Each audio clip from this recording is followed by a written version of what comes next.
तप बल विप्र सदा बड़ियारा, तिन करे कोपन को रखबारा। ये चौपाई गोस्वामी तुलसीदास जी महाराज अपने स्वयं रचित रामचरितमानस के बालकांड में कहे हैं। ये राजा भान प्रताप की कथा में ये चौपाई आती है।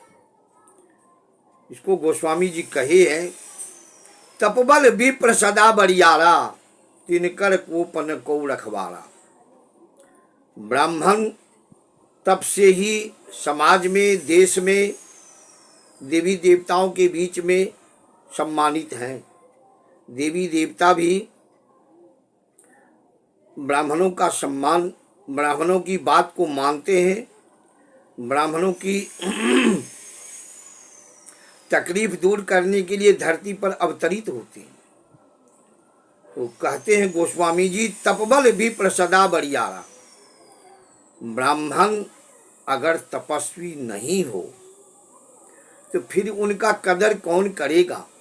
उनके पास तो लाठी नहीं है, कोई शस्त्र नहीं है, तप ही उनका शस्त्र है जिससे समाज में उनका सम्मान है, जीवन में उनका सम्मान है। अगर ब्राह्मण तपस्वी नहीं हुआ फिर वो सम्मान के लायक नहीं रह जाते। कोई जरूरी नहीं है जो माला फेरने से ही तप होता है। तप मतलब होता है शरीर को तपा के जो भोजन करे, अर्थात वो जिस क्षेत्र में हो परिश्रम करके नियत ईमान से अगर अपनी रोटी भोजन चलाते हैं, परिवार चलाते हैं, तो तपस्वी हैं। कोई भी हो। जब राजा परीक्षित के सामने कलयुग का प्रवेश हो रहा था, 5 जगह परीक्षित ने कलयुग को दिया था। उन 5 जगह से 4 जगह दिए थे, 4 जगह से कलयुग नहीं माने तो 5वां जगह स्वर्ण दिए। और 4 जगह कलयुग कहा था परीक्षित से, जो मैं 4 जगह नहीं रहूंगा। सत्यता, पवित्रता, दया और तपस्या, ये चारों जहाँ रहेंगे वहाँ मेरा वास नहीं होगा। तो अगर ये चारों सत्यता, पवित्रता, दया और तपस्या, ये चारों अगर ब्राह्मणों के पास में है तो भी तपस्वी है। तप का मतलब होता है तपाना। लोहे को या सोने को जब आग में तपाया जाता है तब उससे कोई लोहे से अस्त्र बनता है, सोने से कोई जेवरात बनती है, कोई गहने बनते हैं, तभी किसी के आभूषण होते हैं। उसी तरह से गोस्वामी जी कहते हैं, तपबल विप्र सदा बड़ियारा। ब्राह्मण अगर तपस्वी, सत्कर्मी हो, सदाचारी हो, देवत्व कर्म में देवी देवताओं के सेवा पूजा में लगे हो, सत्कर्म करते हो, झूठ प्रपंच से दूर रहे, दुराचारों से दूर रहे, अवगुणों से दूर रहे, तो कहते हैं इनके कोप को कोई ब्रह्मा विष्णु महेश भी नहीं रोक सकते हैं। देख रहे हैं जो गोस्वामी जी आज से 500 वर्ष पूर्व रामचरितमानस की रचना करके इस दुनिया को एक ऐसा रत्न दे के गए, संदेश दे के गए, जिसके सहारे लोग आज जीवन यापन, समाज चलाते हैं, देश चलाते हैं, रोटी चलाते हैं, धर्म चलाते हैं, सब कुछ करते हैं। और इसके ऊपर जो विवाद उठाता है, उनके ऊपर जो विवादित बयान देता है, स्वयं अपने आप समझ में आ जाएगी उनको, क्योंकि ये गोस्वामी जी का वचन है, तपबल विप्र सदा बड़ियारा। गोस्वामी जी तपस्वी थे। उन्होंने पूरी जिंदगी सारे पारिवारिक जीवनों को त्याग करके, सुखों को त्याग करके संत के रूप में जीवन बिताए और लेख लिखे और दुनिया को अपने लेख दिए, संदेश के रूप में दिए। गोस्वामी जी दुनिया से भले चले गए हो, लेकिन उनकी अमर कीर्ति उनको सदैव दुनिया याद करती है। ये कथा है राजा भान प्रताप जब सत्यकेत के कई देश में सत्यकेत नाम का राजा था। उनके 3 पुत्र थे, भानु प्रताप, अरिमर्दन और मंत्री थे धर्मरुचि। जो बाद में भानु प्रताप हुए रावण, अरिमर्दन हुए कुंभकर्ण और धर्म रुचि हुए विभीषण। जब सारे राज्यों को छल बल कल से अपने सबको मिला लिए अपने साम्राज्य में, तो एक तनु नाम का ब्राह्मण गरीब था बेचारा, उनकी भी संपत्ति हड़प लिए थे। बेचारे ब्राह्मण कुछ सामना कर नहीं पाए, कोई उनका उपाय नहीं हो पाया। वो जंगल में चले जाते हैं, तपस्या करते हैं। राजा शिकार खेलते खेलते जा रहे हैं, वह शाम का समय हो गया। भटकते भटकते वहाँ पहुँचे। वहाँ पर में एक तनु ने पहचान लिया, एक तनु पहचान लिया। उनकी कुटिया में जाते हैं जंगलों में, शाम का समय हो गया था। एक तनु कहते गोस्वामी जी लिखे, छत्री पुनि बैरी पुनि राजा, छल बल चाहे किन्ह निज काजा। नृप न जान सोई नृप ही सो जाना। नृप राजा पहचान नहीं सके और एक तनु ने पहचान लिया। उन्होंने अपने प्रतिशोध बदला जो उनके साथ भानु प्रताप किए थे। एक तनु से बर्दाश्त नहीं हुआ, बदला का उपाय सोचने लगा। भ्रम में फंसा करके राजा भानु प्रताप को ब्राह्मण भोजन का मार्ग बताया और कहा कि अगर 1 संवत तक आप ब्राह्मणों को भोजन अपने यहाँ कराएंगे तो पूरे सृष्टि, पूरी पृथ्वी में आपका राज्य हो जाएगा।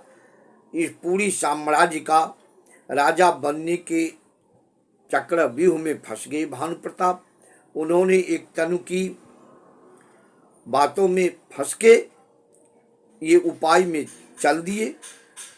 एक तनु उनका उपरोहित के रूप में आते हैं और अपने प्रतिशोध का बदला लेते हैं और इस विषय को राजा जान नहीं सके। राजा अगर जान लेते तो इस भ्रम में नहीं फंसते। रामधारी सिंह दिनकर जी कहते हैं, जब नाश मनुज पर छाता है, पहले विवेक मर जाता है।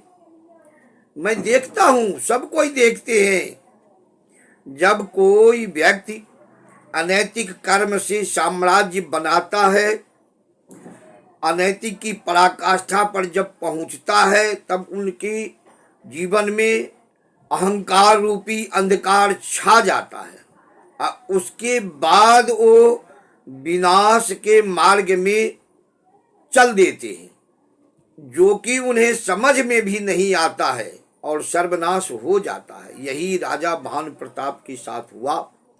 एक तनु मायावी रूप धारण करके उपरोहित बने, भोजन बनाए। उस भोजन में, जबकि ये कोई माया की कहानी है, सच्चाई नहीं थी, भोजन बनाए, ब्राह्मणों को निमंत्रण दिया गया। ब्राह्मण लोग आए, भविष्यवाणी होती है, भई रसोई भूसुर मासु, सब द्विज उठे मान विश्वासु। भोजन परोसे राजा, सब कुछ किए। वहाँ आकाशवाणी होती है ब्राह्मणों लोगों को, हे ब्राह्मण भोजन मत करो, इसमें ब्राह्मणों का मांस मिला हुआ है। इतना सुनते ही ब्राह्मण लोगों आकाशवाणी सुनते ही उठ गए और श्राप दिए, श्राप दे दिए, जाओ निशाचर हो जाओ। वही अगले जन्म में आकर के रावण होते हैं, कुंभकर्ण होते हैं, राक्षस होने का श्राप दे दिए। इस तरह से गोस्वामी जी कहते हैं, तपबल विप्र सदा बड़ियारा। किसी तपस्वी ब्राह्मण, मैं नहीं ये कहता हूं कि मैं ही तपस्वी हूं, लेकिन ब्राह्मण जो सज्जन होते हैं, तपस्वी होते हैं, उनको सताने में लोगों को कोई अस्त्र शस्त्र का प्रयोग नहीं करना पड़ता है, कोई दिमाग नहीं लगाना पड़ता है, कोई सामर्थ्य नहीं लगाना पड़ता है, वैसे ही वो कर देते हैं। परिणाम जो होता है वो बाद में समझ में आ जाता है, चाहे जिस क्षेत्र में हो। आज हमारे ही धर्म में उत्पन्न लोग हमारे ही धर्म की विरोध, सनातनी ही सनातन का विरोध करते हैं। जब कभी भी हमारी सनातन धर्म में किसी देवी देवता के ऊपर में मंदिरों पर आक्रमण हुआ है, हमारे ही मूल के, हमारे ही धर्म के लोग उसमें सम्मिलित थे, जिसका इतिहास साक्षी है। दूसरा कोई नहीं करता। लोगों को ये अपने ही धर्म के विरुद्ध बोलना, अपने ही संप्रदाय के विरुद्ध बोलना सनातन धर्म की परिभाषा है। धारणा धर्म मित्याहु धर्मम धारेति प्रजा जतस्याधारण संयुक्तम सौ धर्म इति निश्चय। ऐसे विधर्मी लोग जो अपनी सत्ता पा करके, प्रभुता पा करके ही अपनी संप्रदाय, अपने ही धर्म का विरोध करते हैं, अपनी धर्म का समूल सत्यानाश की उपाय करते हैं, दूसरा कोई नहीं करता है। इन लोगों को खुद सोचना चाहिए। इसी विषय को गोस्वामी जी कहते हैं, तब बल भी प्रसदा बरियारा तिनकर कोपन को रखवाला। ब्राह्मण के कौन रखवाला है? भगवान के सिवा, नारायण के सिवा इस दुनिया में कौन इनके रक्षक हैं? कोई रक्षक नहीं है। नारायण जिसके ऊपर रक्षक हो उसका कौन क्या बिगाड़ सकता है। कहते हैं, जाके रक्षक सारंगधारी वाको कौन बिगाड़े भाई। जिनका जो करना हो, जिनका जो बोलना हो, जिनको जिस तरह से अपमानित करना हो करिए। समय आने के बाद स्वयं ये श्राप आपको ऐसा लगेगा जो पश्चाताप के सिवा आपको कुछ नहीं मिलेगा। प्रेम से बोलिए श्री तुलसीदास जी महाराज की जय।